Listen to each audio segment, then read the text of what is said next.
친중민주당 위성정당이었던 더불어시민당 출신 무소속 양정숙 의원이 서울 금싸라기 서초구에 보유한 아파트 임대차 계약을 새로 하면서 전세금을 이전보다 무려 4억 7천만 원 올려받아 종부세 조세의 전과가 뭔지 몸소 보여줬습니다.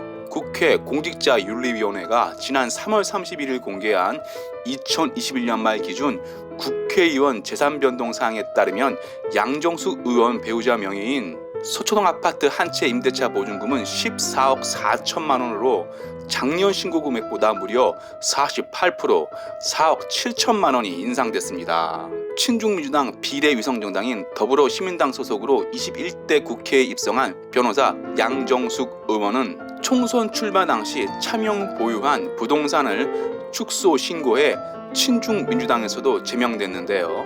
양정숙 의원은 2020년 7월 친중민주당이 서민을 위해 밀어붙인다는 이른바 임대차 3법을 강행 처리할 때 찬성했던 인물입니다. 임대차 3법 주요 내용은 전월세 계약 시 임차인이 원하면 2년간 계약을 갱신할 수 있고 갱신 시 임대료 인상은 종전 임대료의 5% 이내로 제한하는 것으로 친중민주당은 서민이 버거워하는 전월세 비용을 잡겠다고 부동산 전문가 반대에도 밀어붙인 정책입니다. 하지만 양정숙 의원은 임대차 3법을 피하기 위해서인지는 몰라도 기존 세입자가 아닌 새로운 세입자와 계약을 맺으면서 전세금을 5%가 아닌 무려 48% 4억 7천만 원을 올려받은 것입니다.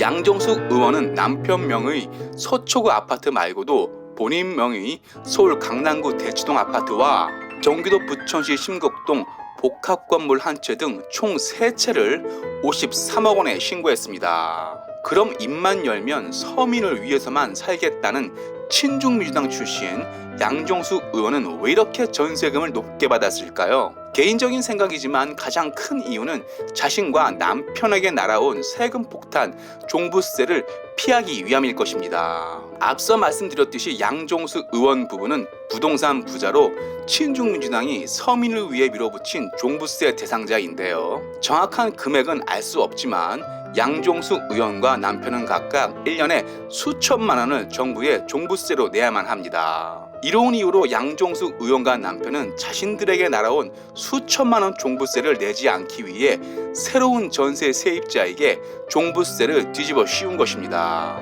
양정숙 의원처럼 자신에게 날아온 세금을 세입자에게 뒤집어 씌운 친중민주당 의원은 또 있습니다.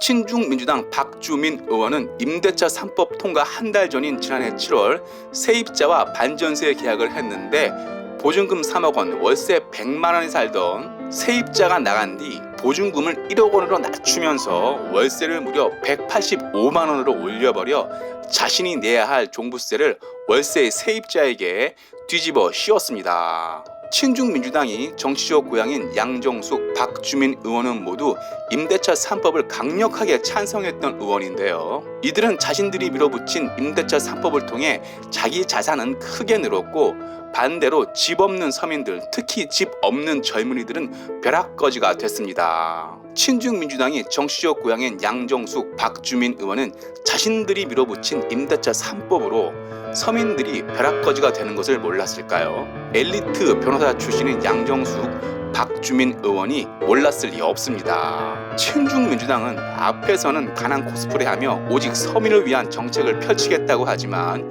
뒤에서는 정책을 이용 서민들 등골을 빼먹고 있습니다. 자신들은 자신 명의 넓고 비싼 집에 살고 서민들은 국가 명의 공공임대주택에 살게 하겠다는 친중민주당은 오직 정권 연장을 위해 과거에도 거짓말을 했고 현재도 거짓말을 하고 있으며 미래에도 거짓말을 할 것입니다. 마치겠습니다. 유익했다면 구독, 좋아요, 회원 가입 부탁합니다.